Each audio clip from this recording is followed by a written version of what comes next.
felices, bastante entusiasmados y con muchas ganas de comenzar propiamente este curso, esta primera conferencia del mes de febrero, donde tocaremos la importancia de la educación financiera y tenemos un invitadazo. Contamos con la presencia del licenciado Alan Morales. ¿Cómo te encuentras, Alan? Muy bien, muy feliz de estar aquí, de la oportunidad de One Media de poder ser parte de esta semana, de esta ponencia y muy feliz de acompañarlos. Muy bien, Alan. Bueno, déjame te cuento un poco sobre qué es lo que es IFU y cuáles son nuestros objetivos, ¿no? Primeramente, y también para que el foro lo conozca, IFU es propiamente un proyecto emergente que surge de One Media y tenemos como objetivo promover y divulgar la educación financiera, económica y social, pues de una manera innovadora, ¿no? De una manera innovadora e incluyente, donde pues ciertamente estamos en una época de pandemia donde no podemos utilizar las reuniones como antes, debemos de adaptarnos a esta nueva modalidad y llevar el conocimiento para nosotros es todo un honor. Como dijera en su momento Stephen Hawking, pues ya hace algunos años, la inteligencia es la capacidad para poder adaptarse al cambio, ¿no? Y todos en la Guama Azcapotzalco tenemos este chip, ¿no? De poder adaptarnos al cambio, de poder hacer llegar el conocimiento tanto a personas jóvenes como a personas un tanto más adultas. Entonces, pues me permito hacerles esta invitación, una invitación muy cordial a que nos compartan a través de sus perfiles o si quieren invitar a algún conocido, que pues propiamente esta información nunca está de más, siempre es bueno tener un poco de educación financiera y hoy tenemos a un ponente que nos va a hablar sobre esto de una manera muy buena. Dicho lo anterior, creo que es el momento oportuno para hacerle saber a nuestro auditorio quién es Alan, ¿no? ¿Quién es Alan Morales? ¿Dónde estudió? ¿Cómo creció? Y bueno, él nació en el año de 1995 en la Ciudad de México, en la delegación de Azcapotzalco. Sus primeros estudios los realizó en Nicolás Romero, en un poblado de este municipio. Posteriormente se trasladó para realizar su carrera profesional como licenciado en Economía, donde se recibió de la Universidad Nacional Autónoma de México en la Facultad de Acatlán. Tiene una especialidad en proyectos de inversión, estudió inglés 2 años en el colegio Harmon Hall. Durante este tiempo obtuvo su diploma que acredita que terminó satisfactoriamente este periodo y bueno, también asimismo decir que hizo sus prácticas profesionales en el área actuarial en Zurich, Santander, México. Actualmente trabaja como auditor en Walmart y bueno, dicho lo anterior, estamos muy felices de que estés aquí, Alan. Este espacio es todo tuyo. Gracias. Bienvenido, te cedo el uso de la voz. Hola chicos, ¿qué tal? Es mucho gusto estar aquí con ustedes.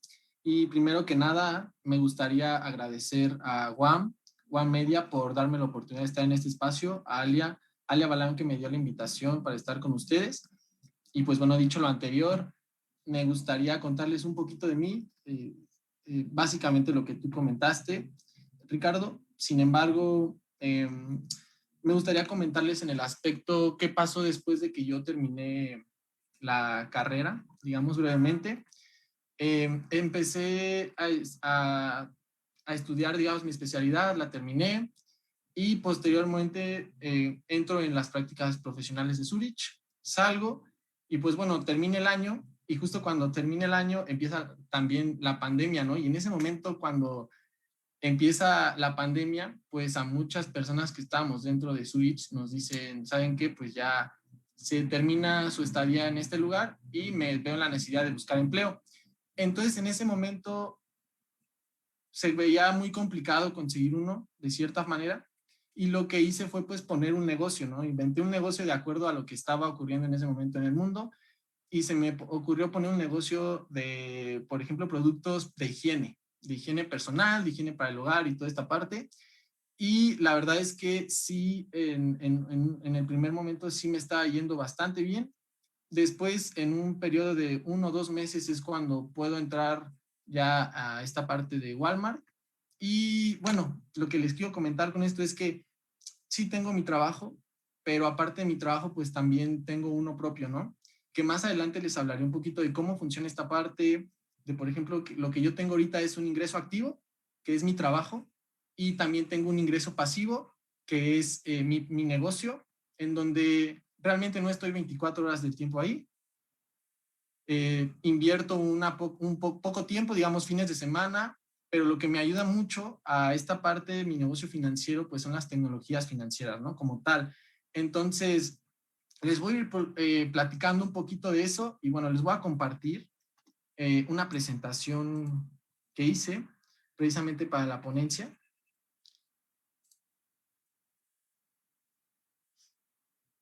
Y bueno, básicamente, ¿qué les voy a presentar? El tema principal de la ponencia es importancia de la educación financiera.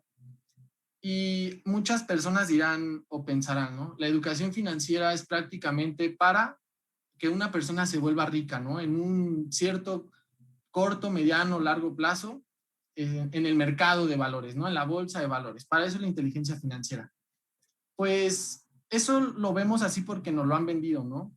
Pero realmente la educación financiera te sirve en el aspecto de poder controlarte tú tus gastos, poder hacer buen uso de ellos e incluso saber cómo manejar la deuda, porque bien sabemos que en América Latina, en México, sobre todo, el uso del crédito, ya sea en tarjetas de débito, en tarjetas de crédito, pues es una forma muy sencilla de endeudarnos, ¿no? Y también la parte de ver deudas buenas y deudas malas, que las vamos a ver un poquito más adelante.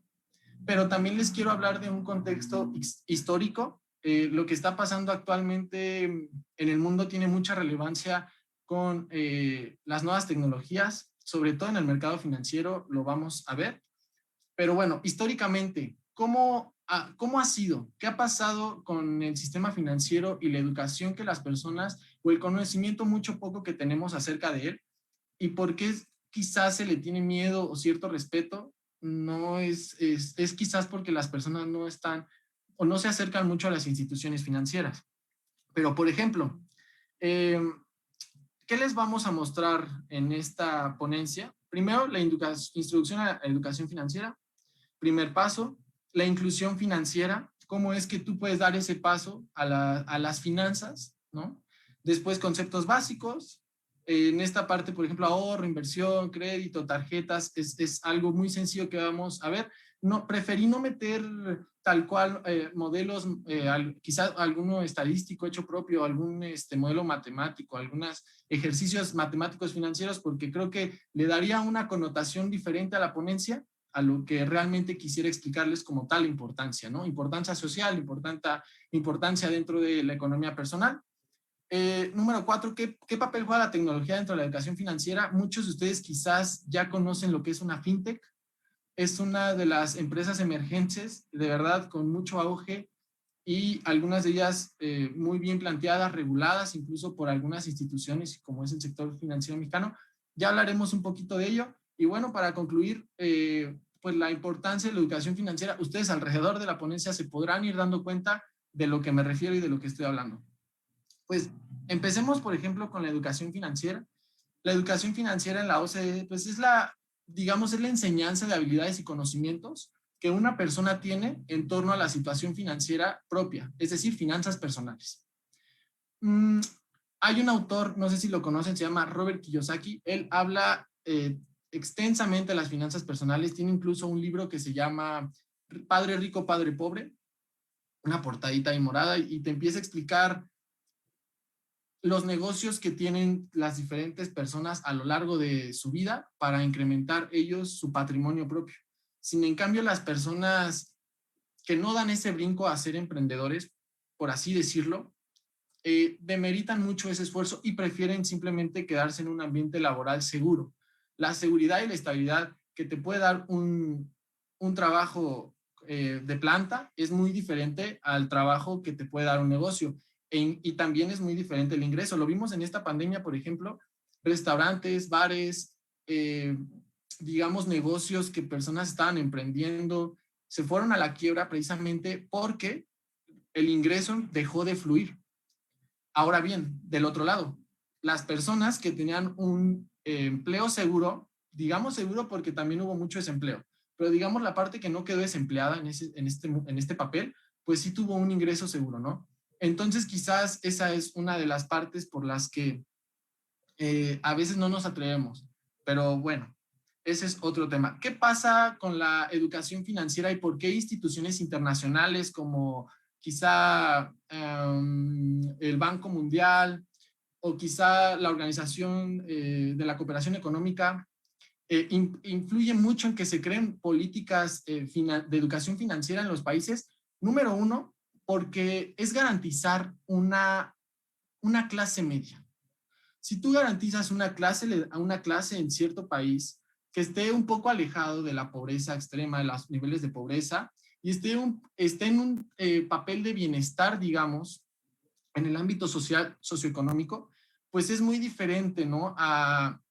En el aspecto del crecimiento económico, como también lo podemos ver. Entonces, influye mucho.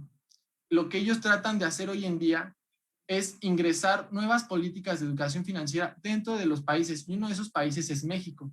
Por eso, si ustedes visitan, por ejemplo, la página de Banjico, la página de Conducef, algunas otras páginas, inclusive hay algunos cursos en instituciones bancarias, ¿no? Ustedes podrán ver que hay cursos.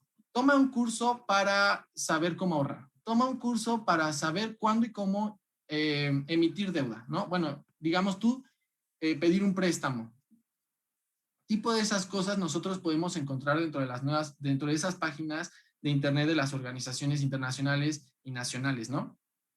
Entonces, dicho esto, me gustaría también explicarles que quizás ustedes pueden decir o se pueden preguntar, sí, bueno, ahorrar en México es difícil, ¿no? Quizás porque tenemos el ámbito de que todo lo que ingresamos lo consumimos y no basta con todo gastárnoslos en consumo, también pedimos deuda, crédito, ¿no?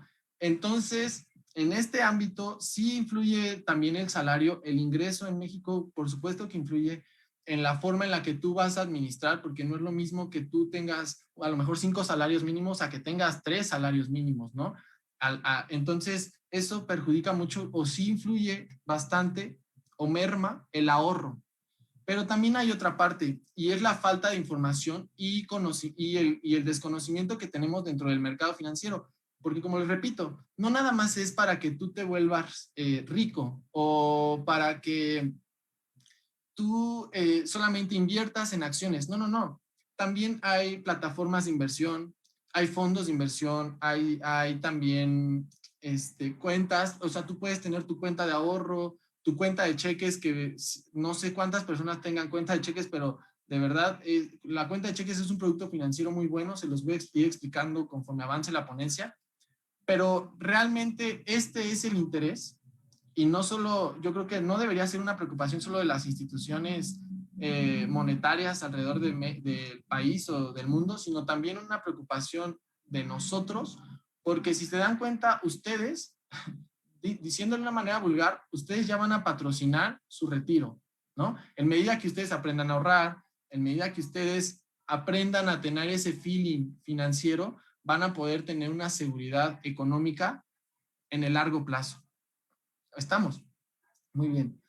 Ahora bien, por ejemplo, y es lo que vamos a ver en el estudio que realizó la ENIF, es la encuesta de educación financiera, de inteligencia financiera del 2018, fueron los datos que yo recabé, se los voy a mostrar un poquito más adelante. Sin embargo, lo que les quiero mostrar es que prácticamente, si no es que toda la población mexicana tiene una cuenta de nómino o una cuenta de ahorro. Realmente muy pocas personas tienen diferentes productos financieros de los cuales tengan el conocimiento para saber más o menos cómo funciona. También les voy a presentar, por ejemplo, cómo ustedes pueden ahorrar con un plan muy chiquito de inversión durante todo el año y que les puede funcionar. Y al final del año vas a tener un capital que no tenías, ¿no? Y después me gustaría hacerles un pequeño ejemplo del interés compuesto, que como bien dijo alguna vez Albert Einstein, el universo se rige o la fuerza más grande del universo es el interior compuesto, ¿no? Hablando de una forma peyorativa quizás del sistema monetario, pero pues es verdad. Entonces, también me gustaría explicarles que la inteligencia financiera no nada más persigue a grupos eh, vulnerables. Si bien es cierto que sí hay una exclusión en cuanto al conocimiento que pueda tener quizás una persona en una zona urbana que en zonas conurbadas es completamente cierto. Pero, pero actualmente contamos con nuevas tecnologías que nos pueden ayudar a mitigar, ¿no? O a disminuir esa brecha entre conocimientos de finanzas. Ahora bien, les quiero presentar el estudio de inclusión financiera. ¿Qué pasó en esta parte? Bueno, pues les voy a presentar mejor el PDF. Les quería mostrar el Excel, sin embargo, quizás por temas de la aplicación no sabemos si pudiese aguantar la carga de trabajo que podía hacer Excel. Sin embargo, traemos aquí un pequeño resumen. No es todas las regiones ni tampoco es todos los datos, pero son las gráficas más importantes que encontré dentro del estudio, a mi parecer, y para explicar realmente lo que está pasando en esta parte de la información y educación financiera.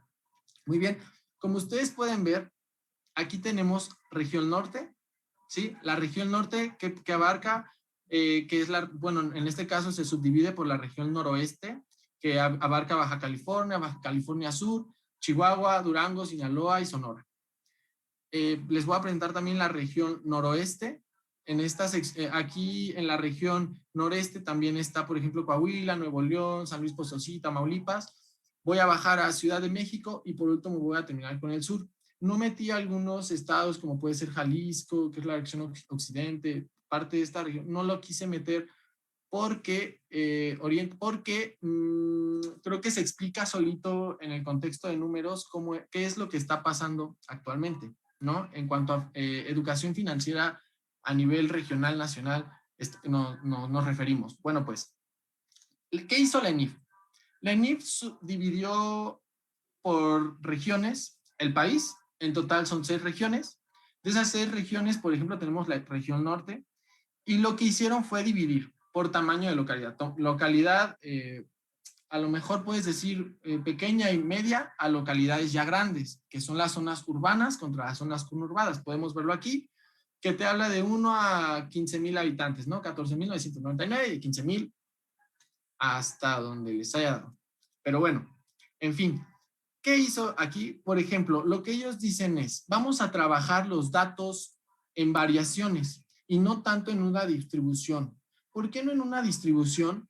Porque al hacer tú una encuesta estadística y explicar un modelo estadístico, no puedes partir solamente de lo numérico, porque las respuestas dentro de una encuesta, como ya lo sabemos, son muy sesgadas o tienden a tener otro tinte, otra connotación, entonces se puede diferir mucho entre un modelo matemático, que un modelo matemático sí te explica en sí el comportamiento de los números. En un modelo estadístico, no tanto, porque tiene mucha injerencia el aspecto social. Ahora bien, por eso se trabaja con variaciones, porque les voy a explicar por qué. Ustedes pudieran decir, oye, si vamos a trabajar con una distribución de aquí a acá, nosotros debemos de sumar 100%. Pero recordemos que estamos en una encuesta. Entonces, por ejemplo, si hacemos una encuesta a una persona, a una familia, y le preguntamos si tiene cuenta de ahorro, pues podemos encontrar que el 60% de la población a la que fue entrevistada, pues sí la tiene. Sin embargo, también se entrevistó a la misma persona si tenía una cuenta de tarjeta de nómina, una cuenta de pensión, una cuenta de tarjeta de apoyos del gobierno, etcétera, etcétera. Entonces, ¿qué pasa? Una persona que respondió sí tengo una cuenta de ahorro, también pudo responder sí tengo un depósito a plazo fijo. ¿De acuerdo? En ese aspecto se trabaja con variaciones para poder percibir mejor lo que nos están diciendo los datos. Ahora bien, estos colores que tenemos en color, naranja y amarillo y el blanco, no lo puse yo, ya venía dentro del archivo LENIF. Si alguien quiere revisarlo después, yo le puedo pasar la liga para que consulten la información, y vean esta parte. ¿Qué quiere decir el color blanco? Prácticamente el color blanco quiere decir que no hay mucho sesgo en la información que está arrojando los datos. Es decir, si tú te posicionas en el número 60, el coeficiente de variación es bajo, porque no hay una variación mucho en la respuesta de la media, por así decirlo. Entonces tenemos un coeficiente de variación bajo. Sin en cambio, si tú te posicionas, por ejemplo, en el fondo de inversión, para esta muestra de tamaños de habitantes, tienes realmente una muy baja distribución, que quiere decir que casi no hay personas que utilicen este fondo y además para tratar de extrapolarlas en la muestra, pues es un poco complicado manejarlo así. Entonces, ¿qué haces? Pues metes el coeficiente de variación y dices, ok, es el 2%, pero hay un coeficiente de variación muy alto, muy, muy alto. Entonces, en ese sentido, el naranja es un coeficiente de variación alto, el amarillo es un coeficiente de variación, digamos, medio, y el blanco es un coeficiente de variación muy bajo. ¿Qué quiere decir esto? Bueno, analizando los datos, podemos darnos cuenta que una cuenta de tarjeta de nómina es la que mayor cantidad de personas tiene. Y es correcto. ¿Por qué? Porque sí es muy creíble, porque realmente todas las personas, la mayoría de las personas, trabajamos y la mayoría de las personas tenemos una cuenta de nómina, ¿cierto? Entonces es muy creíble esta parte. Ahora bien, como lo vimos en la OCDE, más o menos la mayor cantidad de personas, una gran cantidad de personas en Latinoamérica cuenta con una cuenta de ahorro, tiene una cuenta de ahorro. Entonces, en cuenta de ahorro podemos ver que tenemos un 43.2 que se asemeja mucho al valor 54 de tarjeta de nómina y que igualmente se asemeja mucho al valor 60.2. ¿Qué quiere decir con se asemeja? Que ya sé que no son iguales, sin embargo, lo que le quiero llegar a decir es que estos valores se acercan mucho. O sea, por ejemplo, si tú te vas a un fondo de inversión, se aleja demasiado de una cuenta de ahorro, que son aquellos productos financieros que las personas llegan a consumir más, ¿cierto? Entonces, aquí te puedes dar cuenta que en efecto, ¿no? Hay una relación entre cuenta de ahorro y nómina en cuanto a preferencias sociales. Ahora, en cuanto a una cuenta o tarjeta de pensión, pues aquí ya estamos hablando prácticamente de una minoría porque podemos establecer que es un grupo pequeño de la sociedad, ya un grupo entre 60 años hacia arriba, ¿cierto? Una cuenta o tarjeta para recibir apoyos del gobierno. También entra una minoría de la población y tampoco habríamos que ver la encuesta qué tipo de apoyo debería especificar, ¿no? Si es un apoyo a adultos mayores, un apoyo a becas para estudiantes, la verdad es que no está muy especificado. Ahora, una cuenta de cheques, este es muy interesante y vean el porcentaje que tiene en cuanto a la distribución que podría haber en la sociedad. Realmente yo creo que no contamos con una cuenta de cheques por la desinformación y el poco conocimiento que tenemos en torno a ello. Porque una cuenta de cheques de verdad, digamos, explicarlo rápidamente es, si tú contratas una cuenta de cheques te da un rendimiento diario. Es como si tú ya hubieras contratado un producto financiero porque tú tienes un rendimiento diario. Claro, deberíamos de ver y también depende mucho de la institución bancaria que lo ofrezca, que es el porcentaje que te ofrece a tasa diaria. Pero bueno, ese es un ejemplo, por decirlo así. Entonces, ¿qué más podemos ver? Déjenme regresar aquí. Es lo que yo les decía, hay una coincidencia en los valores cercanos a la cuenta de ahorro, quizás por el grado de respuesta o entendimiento de la pregunta. Les expliqué cómo son los coeficientes de variación, que es el blanco, el amarillo y el naranja. Y quizás aquí también hay un sesgo en la prueba, en la prueba por el tamaño de población, lo vamos a ver en la Ciudad de México. ¿Y qué pasó con los apoyos en el gobierno de la Ciudad de México? También es algo muy interesante que sucede en la ENIF, en la encuesta. Y por ejemplo, vamos a bajar a la Ciudad de México, que es aquí. Ciudad de México. Como pueden ver, hay un sesgo muy grande entre la zona urbana y conurbada, ¿cierto? Hay un sesgo importante, entonces podemos ver cómo los valores se desplazan un poquito más a la derecha en cuanto a servicios financieros se refiere. Y quizás es un poco obvio. Sin embargo, algo pasa cuando decimos cuenta o tarjeta para recibir apoyos del gobierno. Si ustedes percibieron, en el norte hay una mayor cantidad de apoyos siendo que en el Distrito Federal me parece que fue como empezó y donde empezaron los apoyos a adultos mayores, a becas para estudiantes, etcétera, etcétera. Entonces podemos ver un cambio bastante importante en cuanto a este tema social, ¿cierto? ¿Qué más pasa aquí? Miren, realmente la desinformación financiera en México es bastante alta, como lo podemos ver. Tenemos solamente un 4.2 que tiene un fondo de inversión de toda la muestra, ¿no? O sea, extrapolarlo y sacar cuánto es el porcentaje en los millones de poblaciones, en los millones de población con los que se tomó la encuesta es importante, ¿no? Es un número muy, muy, muy pequeño que te demuestra una cosa. ¿Qué puedes concluir de esto?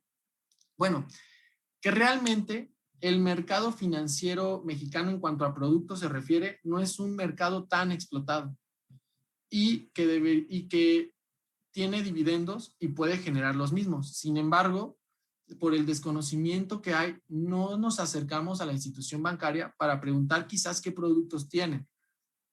Aquí, por ejemplo, cuenta de cheques, nada, ¿no? Que es algo que se me hace increíble. Y, por ejemplo, depósitos a plazo fijo. Los depósitos a plazo fijo convienen siempre y cuando pues sea a largo plazo, porque al corto plazo digamos que no son tan efectivos y convenientes.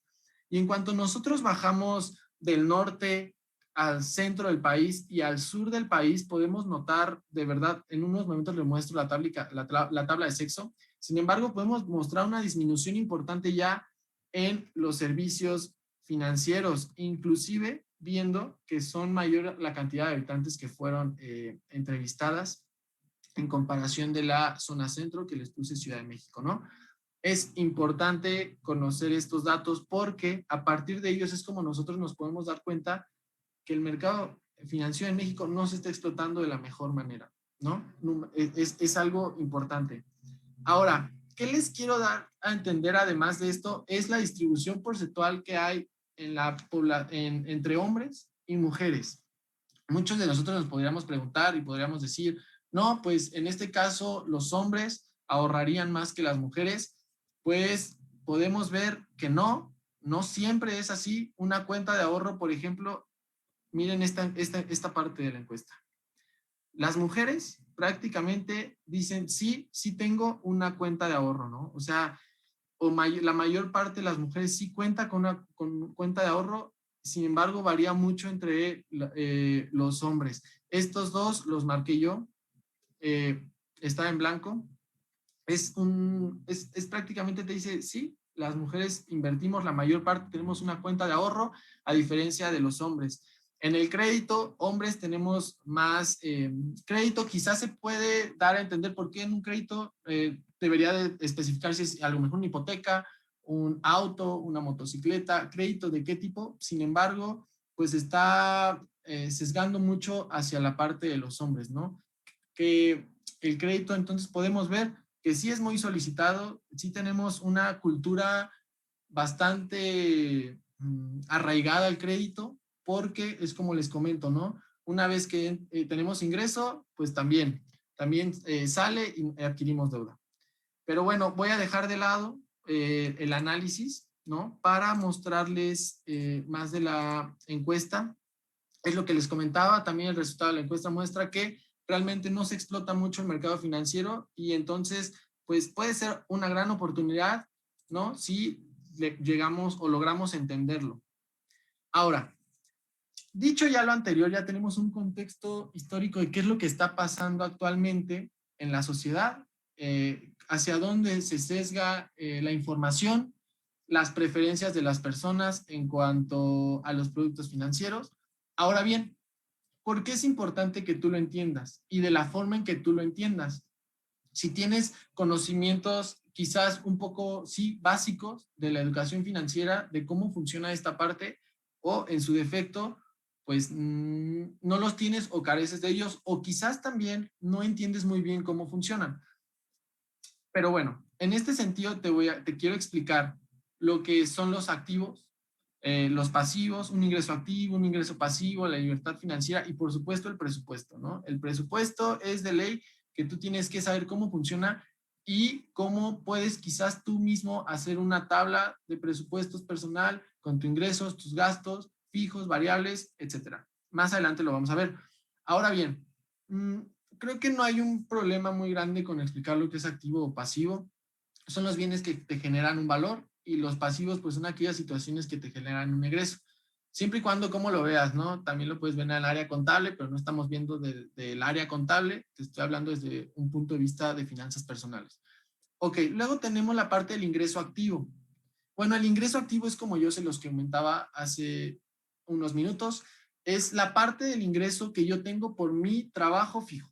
Es decir, yo soy auditor, yo estoy ganando por ahí, pero ahí le tengo que invertir mucho tiempo. La verdad es que sí es bastante tiempo lo que hay que invertir ahí. Sin embargo, tengo un ingreso pasivo y es también lo que yo les comentaba. Yo no trabajo en ese ingreso pasivo. Sin embargo, a veces clientes me buscan y me dicen, oye, quiero esto, quiero un producto así, quiero esto. Entonces, yo lo que hago es apunto o quizás ya sé lo que voy a entregar y voy y lo dejo, ¿no? Entonces es un ingreso que a lo mejor me hizo invertir media hora, una hora de mi tiempo, sin embargo, no invertí tiempo ni desgaste de energía en ir a buscar a esa persona, a ofrecer mis servicios, estar ahí todo el tiempo para obtener una rentabilidad. La verdad es que no es así, solo sí, pues se necesita una inversión, ¿no? Claro está. Y una vez que tú tienes ingresos pasivos por encima de los ingresos activos, es la parte en donde, y lo han escuchado mucho quizás, y es un tema muy reiterativo, pero es cierto. ¿Qué pasa? Pues una vez que tú tienes más ingresos pasivos, tienes libertad pues financiera, ¿no? ¿Por qué? Porque esto quiere decir que tus gastos ya no son mayores a tus ingresos, cosa que ahorita es muy complicado, ¿no? Cuando tenemos un trabajo y hay que pagar muchas cuentas y todavía te súmale ahorrar, pues como que está complicado, ¿no? Pero bueno, eso es una parte, esto es libertad financiera y por último, pues el presupuesto, pues es el registro donde nosotros vamos a llevar las transacciones que hacemos semana con semana, ¿no? Y en esta parte se los quiero mostrar. Este es un cuadro resumen que yo hice para ustedes, que es un ejercicio de presupuesto personal. Muy sencillo, la verdad.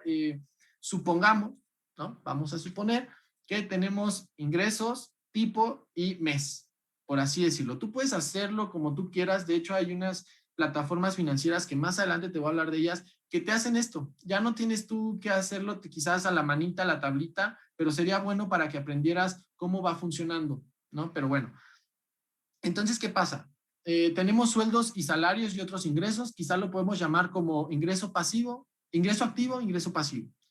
Tenemos el sueldo y el negocio y la cantidad que tú ganas al mes. Puse 8,000 pesos porque me parece que es más promedio que 5 salarios mínimos quizás y un negocio quizás 2,000 pesos, ¿no? Por así decirlo. Tenemos un ingreso al mes de 10,000. Ahora, ¿qué pasa? Bueno, no sé cuántos de ustedes o cuántos de los que estemos aquí pagamos la renta o una hipoteca, ¿no? En este caso, pues es un gasto fijo.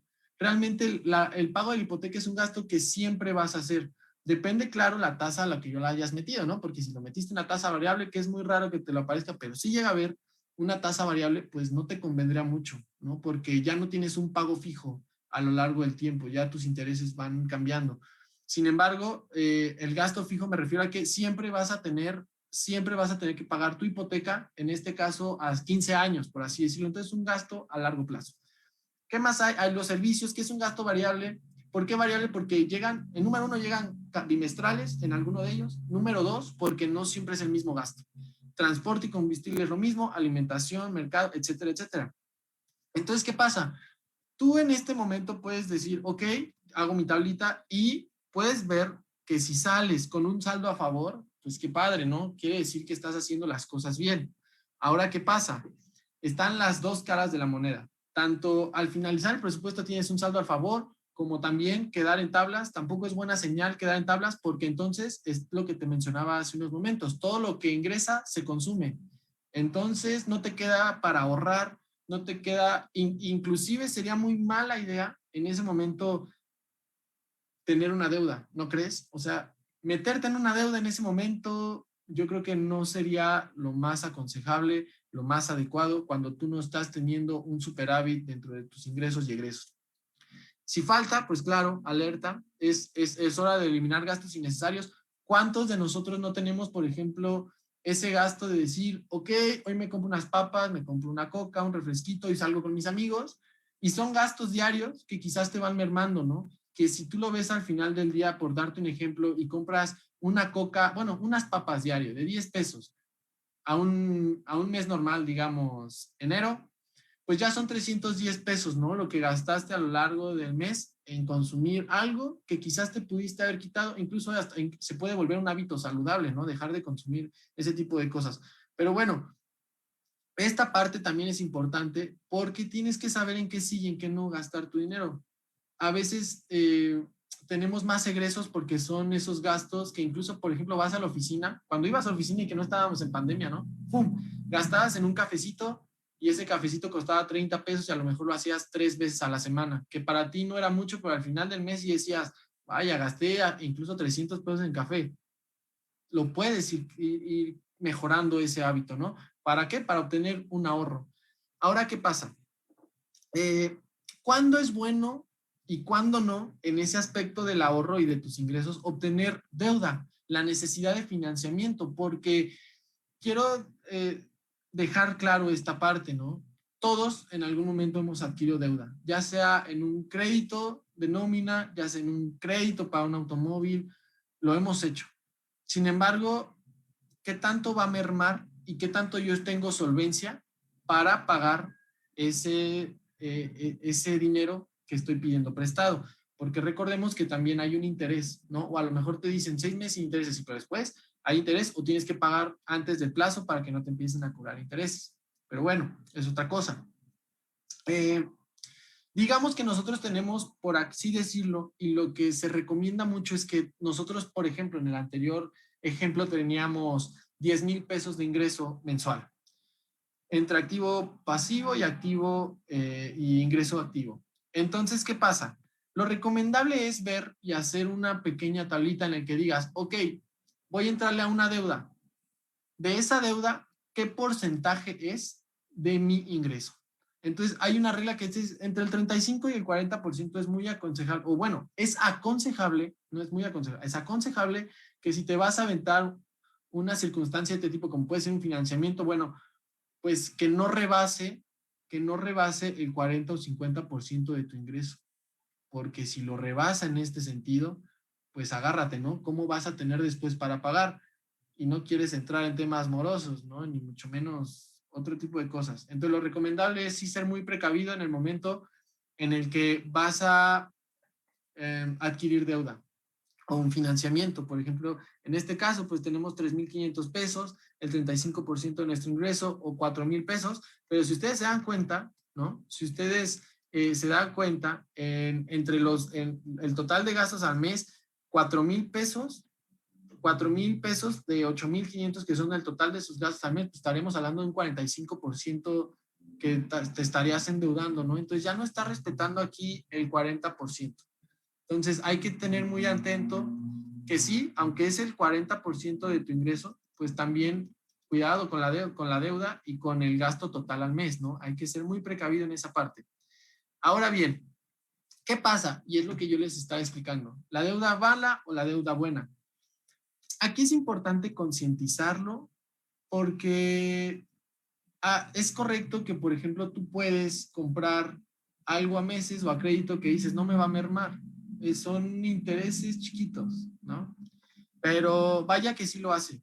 Y también tienes que diferenciar entre la deuda buena y la deuda mala. Digamos, ¿no? Si tú apenas y con lo que ganas te está alcanzando y tienes un cachito para ahorrar, pues no sería muy buena idea que invirtieras esa deuda quizás en comprarte un televisor nuevo o un celular del año de esos carísimos, ¿no? De 20,000 pesos que realmente dices, ¿lo puedo ocupar? ¿De verdad me sirve? Pues muchas personas dicen, pues sí, sí me sirve, ¿no? Pero al final del día ya dices, ya quiero acabarlo. Llega un momento de la deuda en que dices, ya quiero terminar esto, ¿por qué sigo pagando esto, no? Pero cuando ya salió el nuevo, entonces dices, es que ya salió el nuevo, quiero el nuevo, voy a endeudarme por el nuevo. Quizás por esa parte es cuando tú dices, realmente la inteligencia financiera sí sirve. Y esta es una parte importante de entender que es correcto. La inteligencia financiera sí te ayuda incluso para toma de decisiones. Me endeudo, deuda buena, a lo mejor una deuda buena es una maestría, es aprender un idioma, es invertir en ti mismo, un curso, ¿no? Que de programación quizás hoy en día que está muy cañón la competencia entre todo tipo de personas. La vez pasada, la verdad es que no me quedé en un trabajo porque llegó una persona muy bien preparada, tenía un currículum increíble y la verdad, si no inviertes en ti mismo, llega alguien de la competencia fuerte y te saca del camino. Eso es el mercado laboral, eso es el mercado fuerte, ¿no? Lo ves cuando sales de la carrera, porque cuando estás en la carrera, pues sí lo estudias, pero no lo llevas a la práctica. Muy diferente llevarlo a la práctica, ¿no? Pero bueno, ahora, ¿qué pasa? Inteligencia financiera. ¿Qué conceptos abarca la inteligencia financiera? Se abarca un poco de contabilidad, y se abarca un poco de matemática fin, porque al final lo que tú tienes que ver es, por ejemplo, en un plan de inversión, ¿no? ¿Para qué te sirve el interés compuesto, por ejemplo? Para un plan de inversión. Al final, ¿cuál va a ser tu valor futuro, por así decirlo?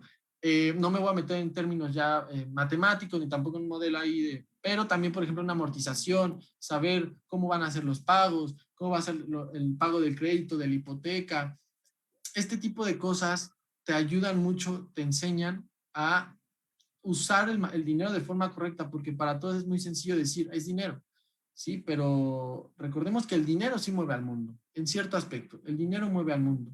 Y si tú no comprendes cómo funciona el dinero, si tú no entiendes cómo funciona, para qué es el dinero más allá de si solamente lo gasto un bien de medio y cambio, pues entonces te estás perdiendo mucho realmente el valor que tiene el dinero en una persona que sabe usarlo, que es inteligente y que lo usa para crecer financieramente, ¿no? No nada más para endeudarse. Y esa es la diferencia entre aquellos que tienen y muchos que no tienen. Y pues sí, incluso si me lo dices el salario, pues también, pero no estamos hablando del salario, estamos hablando de la inteligencia financiera. Ahora, muy bien, ¿cómo hacer un plan de ahorros? Este es un tip que yo les quería ofrecer, les quiero dar, porque a lo mejor es lo que yo les explicaba, ¿no? Tú gastas 10 pesos en un gasto chiquito que te va mermando, sin embargo, si cambias ese hábito y también influye en tu salud e influye en tus finanzas, pues qué mejor. Entonces, el reto de las 52 semanas, ¿en qué consiste? Un año, un periodo de tiempo de 365 días, tú vas a ahorrar, digamos, 10 pesos.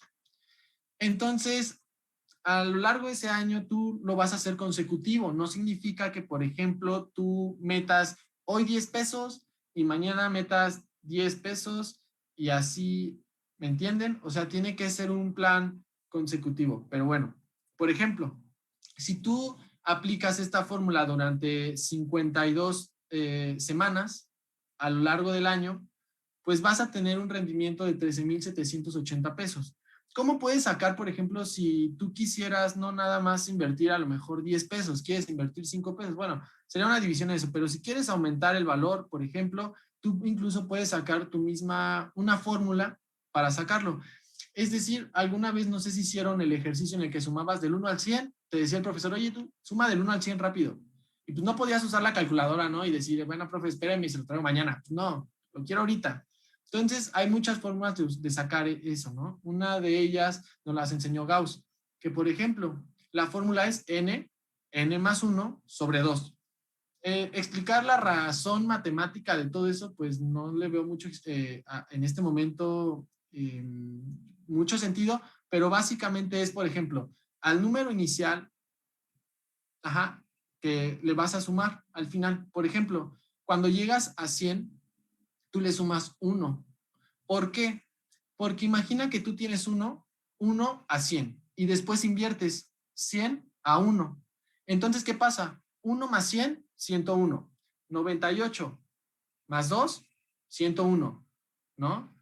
No, perdón, 98 más 3, 101. 97 más 4, 101. Entonces vas haciendo una relación entre el 1 y 100 y luego el 100 y 1. Y siempre te tiene que dar 101. Entonces, al darse cuenta de eso, pues tú te puedes hacer una fórmula en la que, bueno, ok, yo quiero juntar durante 52 semanas, quiero juntar de 10 pesos. ¿Cuánto voy a tener yo al final de hacer esta parte? Y para que no te tardes tanto en hacer una tabla en Excel, lo que tú puedes es multiplicar 52 por 53 lo que te salga lo vas a multiplicar. En este caso, a lo mejor si quieres invertir de 10 pesos, lo multiplicas por 10 y al final lo vas a dividir entre 2.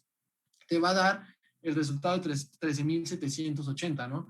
O no sé, si quieres juntar de 25 pesos y lo haces prácticamente así, me parece que daría un resultado de 34,850, 34,450 pesos si lo hicieras de 25 pesos, pero bueno, entonces hay varias formas en las que tú puedes ahorrar y son de verdad metas muy chiquitas que no te van a mermar tanto al final de una semana, ¿no? Quizás sí, pero lo estás ahorrando, ya no lo estás gastando, se está quedando en tu cartera y al final del año vas a tener un rendimiento pues positivo. ¿Y quién dice que después, durante ese año, tú te metiste a matemática quizás financiera o aprendiste de mercados o quizás empezaste a ver cómo eran los planes de inversión, empezaste a entrar al final y al final del año decides meter ese dinero a un fondo de inversión, quizás a un ahorro, ¿no? Meter una cuenta de cheques, que una cuenta de cheques, les voy a contar, es muy, muy favorable porque además de que te da un rendimiento diario, no sé si han visto que hay tarjetas que te dicen, oye, ¿sabes qué?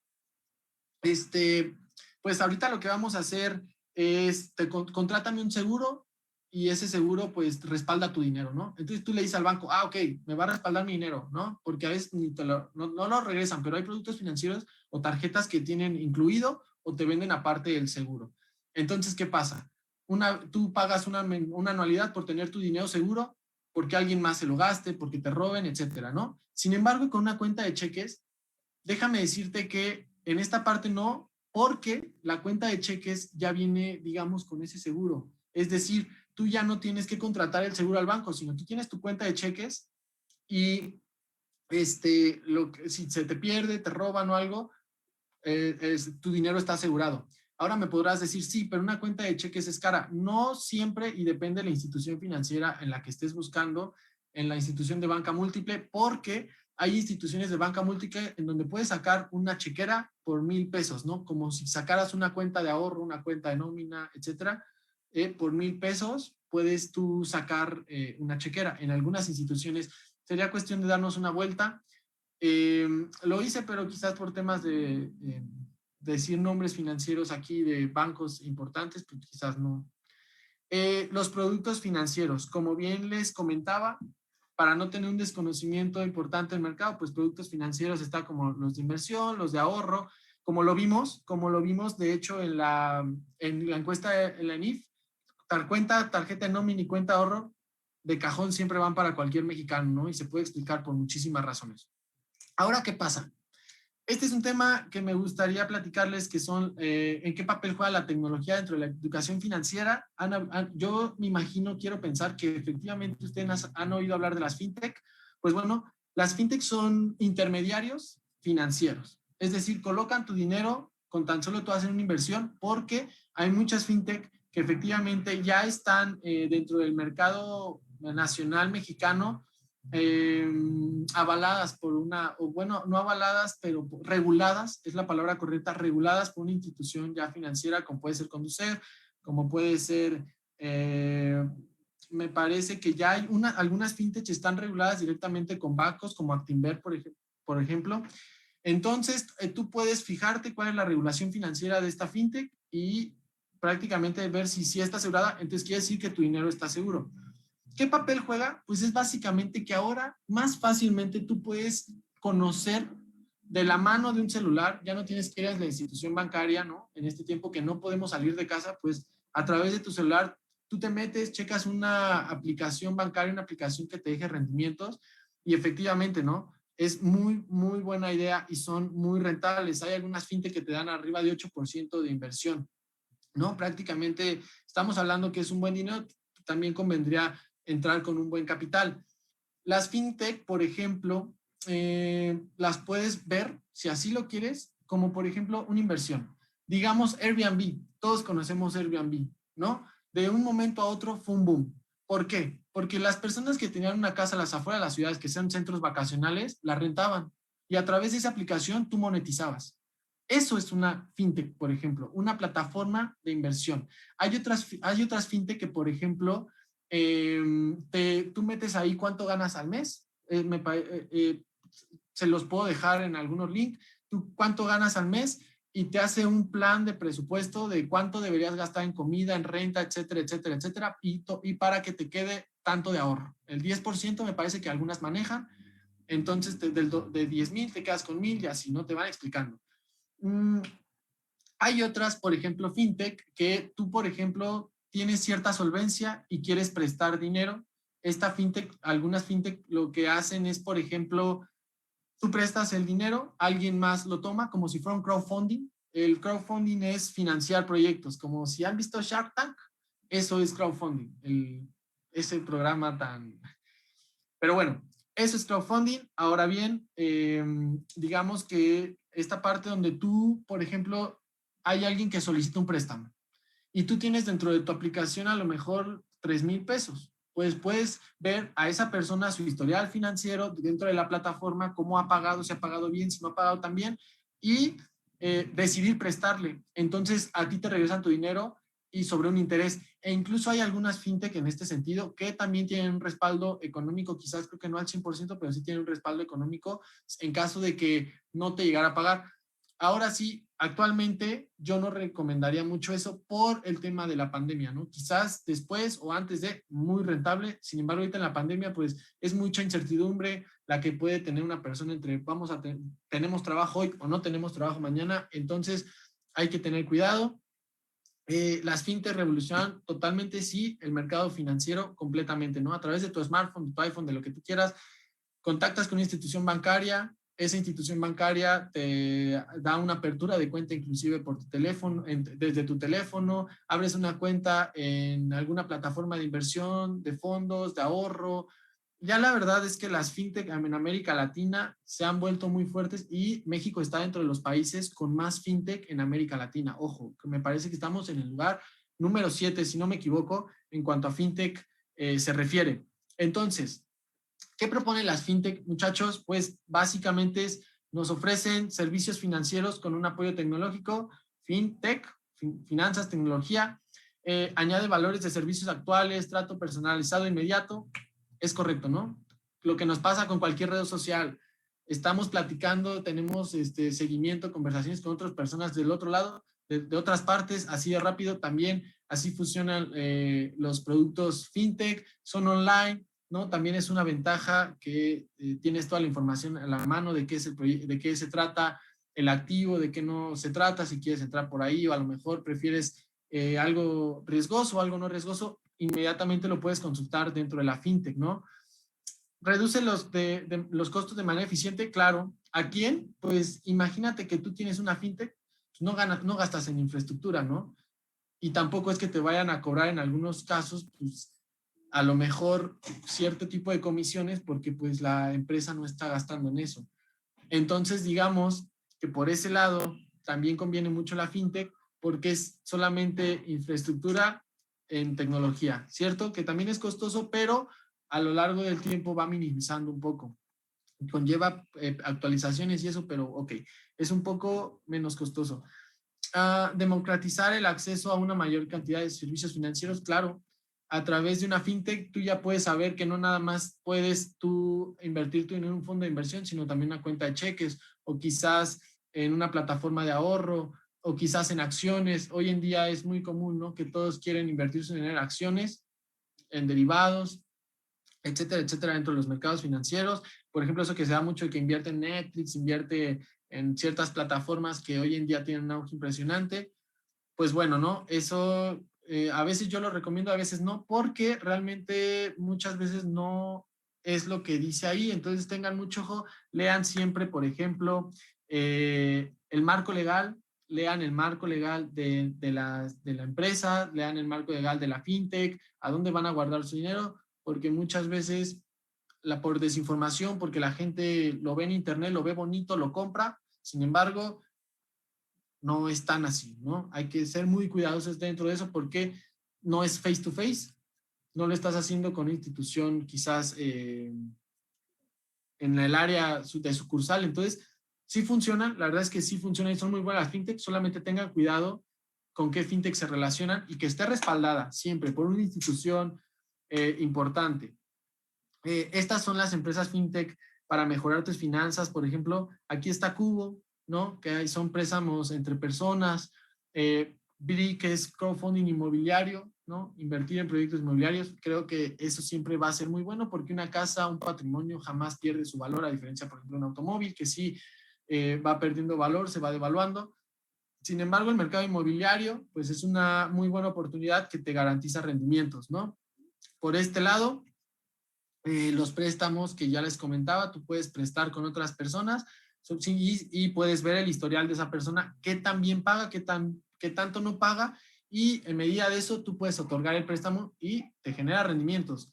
¿Okay? Yo creo que es muy bueno, muy, muy bueno.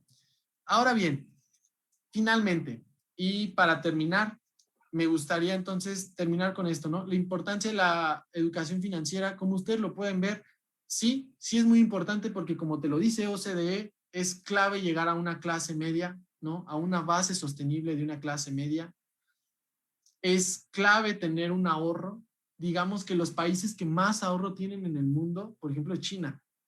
Y no me vas a decir que su fuerza laboral en China, digamos, es muy grande, pero el salario que perciben también lo es. Entonces, ahí habría que ver qué está pasando ahí. Suiza, claro, Suiza es un país que tiene un ingreso impresionante y es un país de primer mundo y también ahorran muy bien, pero China está en el primer lugar. ¿Por qué? Hábitos. Simplemente es generarte hábitos.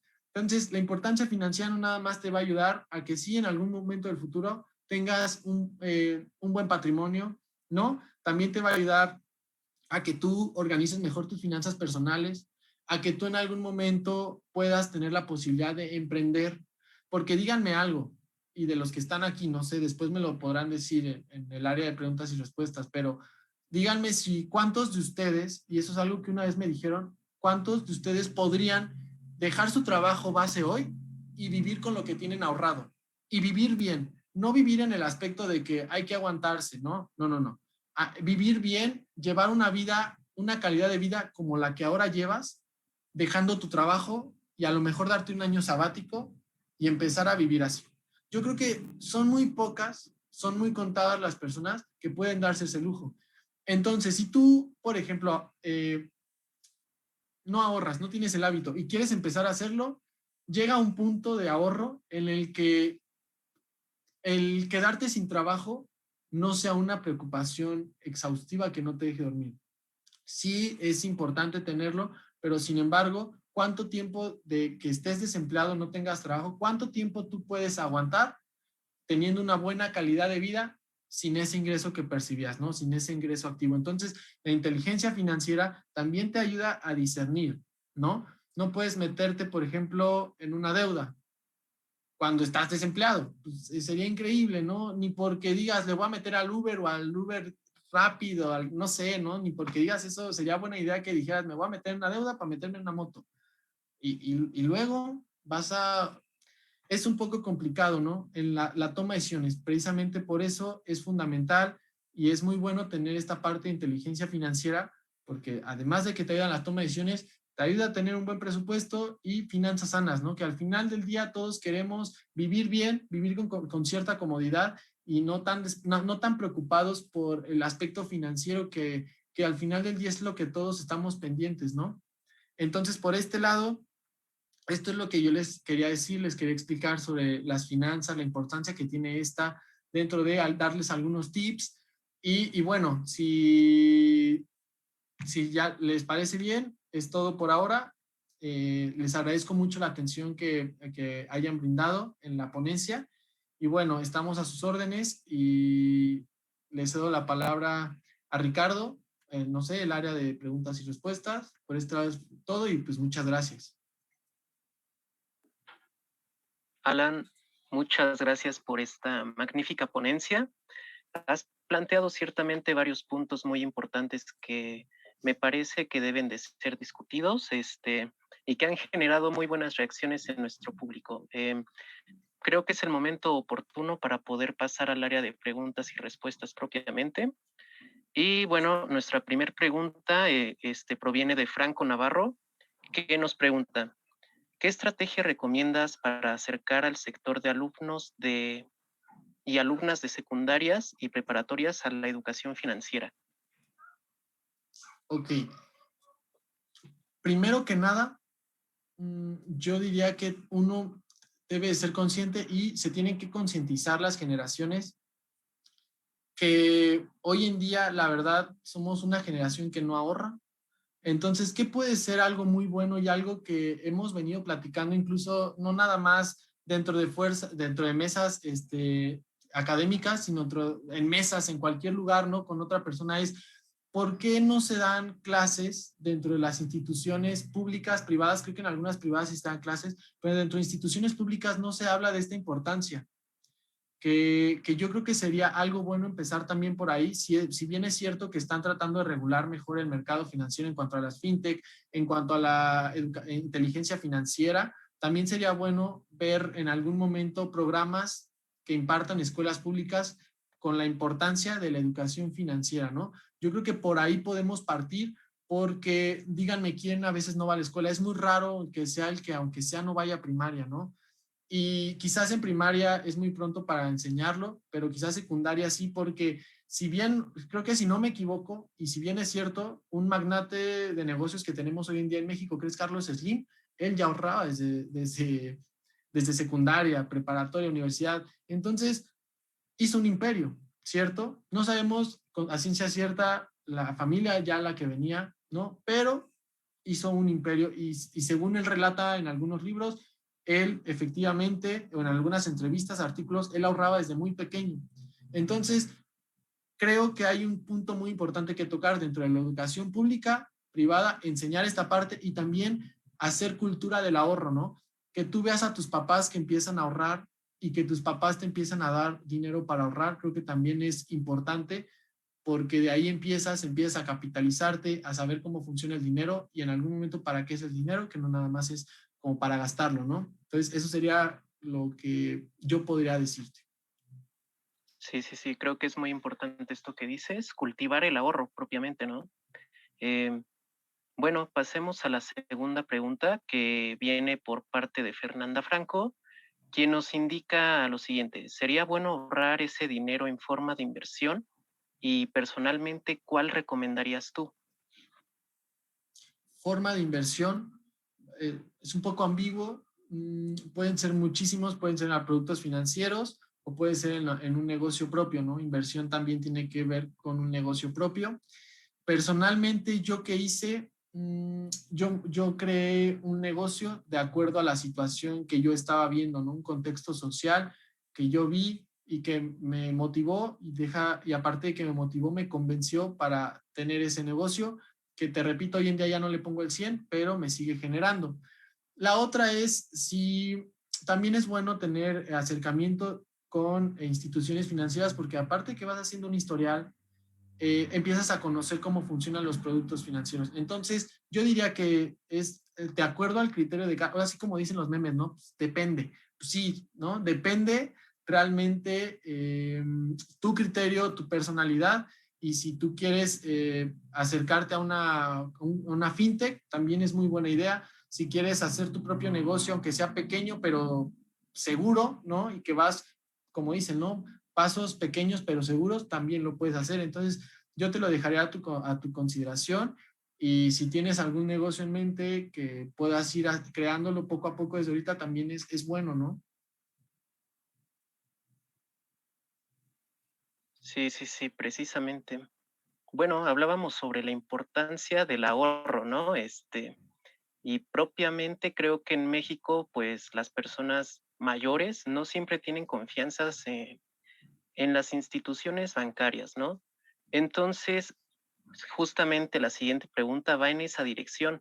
Dice Gaby Santiago: tener los ahorros debajo del colchón, entre paréntesis, entre comillas más bien, hace que el dinero vaya perdiendo valor por la inflación. Y luego pregunta: ¿qué recomiendas para hacer que el dinero genere intereses sin tener que meterlos al banco? Ok, número uno, vamos a estructurar la pregunta. Nos menciona un poquito de la inflación, ¿no? Es, es muy recomendable siempre que tengas, por ejemplo, un CAT que esté por encima de la inflación, un GAT por encima de la inflación. ¿Por qué? porque digamos que un servicio financiero te ofrece un GAT del, ¿qué será? 4%. Y entonces, pues tú dices, va, 4%, pero ¿es neto, bruto o qué onda? ¿O es nominal, es real? Entonces, es nominal real. Entonces, en ese aspecto, pues tú tendrías que considerar que si es 4% nominal, no está considerando la inflación, ¿no? Entonces, en este aspecto, en el momento, creo que por las metas de inflación que traemos con Bajico, etcétera, pues es el 3%, 3, 4%, hay unas variaciones ahí entre 3 y 4. Me parece que el año pasado quedamos, vamos a sacar una media, 3.15, 3%. Entonces, imagínate que tienes un CAT del 4% y de repente tú dices, ese es el bueno, pero era nominal. Entonces, no llevaba la inflación. Y digamos que al final tú vas a tener nada más de rendimiento un 1%, porque recuerda que hay que restar al GAT, nominal, hay que restar la inflación. Ahora bien, cuando encuentras un GAT, ¿cómo sacar el GAT real? Pues efectivamente es eso, ¿no? Encuentra por lo general algún producto financiero que tenga una un margen por arriba de la inflación, digamos un 7%, para que cuando tú le quitas la inflación al menos te quede un 3.5, ¿no? Un 3.20, que de rendimiento, pues bueno, es mayor, porque inclusive puedes tener GAT negativos si tienes un GAT nominal del 2. Imagínate que la inflación te sobrepase ahí, entonces pues, no quiere decir que estés perdiendo tu dinero, pero sí quiere decir que vale menos tu dinero en el mercado, ¿no? Entonces, mucho ojo. Ahora, eso de tenerlo debajo del colchón creo que es... a veces es un término cultural, sin embargo, también es muy cierto, ¿no? Que algunas personas prefieren no contratar algún servicio financiero y como lo vimos aquí en la ENIF, digo, no se los expliqué en esta parte, pero qué bueno que lo mencionas, Fer, aquí podemos ver, no, fíjate, 60% tiene una cuenta de ahorro, pero de todos los entrevistados, y mira cuánto porcentaje de ello no tiene una cuenta ni siquiera de ahorro. Es muy cierto, es lo que tú mencionas. Pues bueno, en esa parte yo consideraría que es más por cultura, ¿no? Por la cultura del ahorro, y en este caso pues podemos ver que efectivamente, ¿no? Es una cantidad importante que se acerca mucho a la media incluso total, ¿no? O a la media, como lo quieras ver, entre cuentas, incluso rebasa aquí entre productos financieros, entonces es cuestión de cómo lo quieras ver, pero sí es preocupante. La otra parte de la pregunta era más o menos enfocada a qué recomendaría yo, ¿cierto? Era, ¿me puedes repetir la segunda pregunta?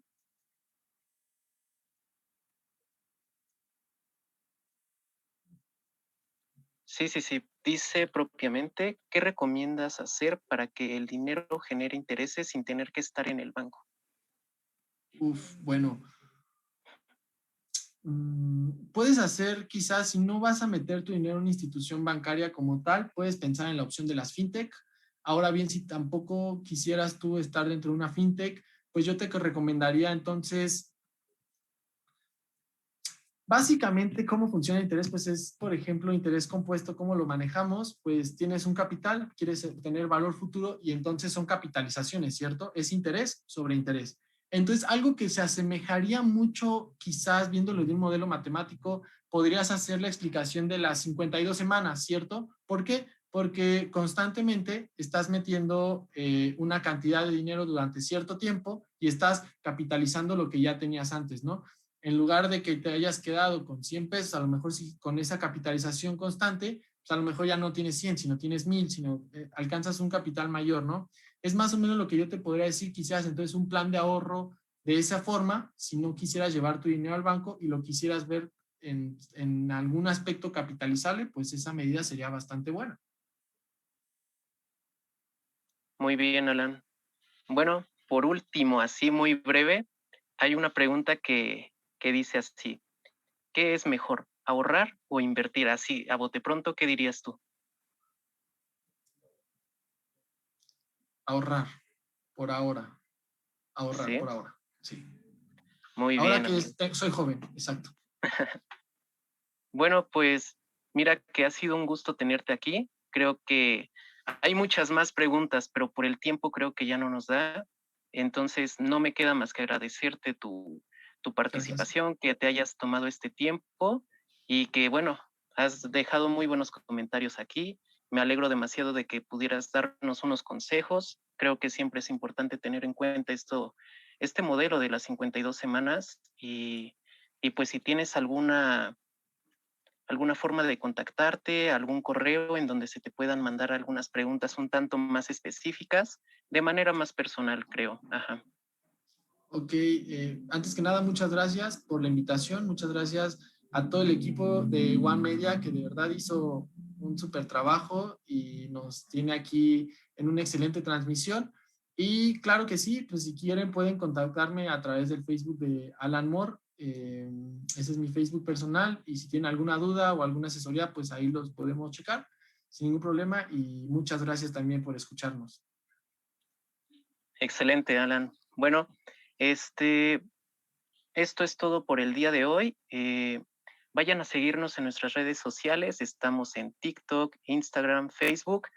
Y pues síganos en nuestras redes sociales nada más para que sigan teniendo más eventos, ¿no? Se viene un curso en donde vamos a tomar un tema bastante importante también. No lo vamos a revelar por el momento, pero estén al pendiente. Esto es todo y bueno, les agradecemos que estén aquí. Hasta luego.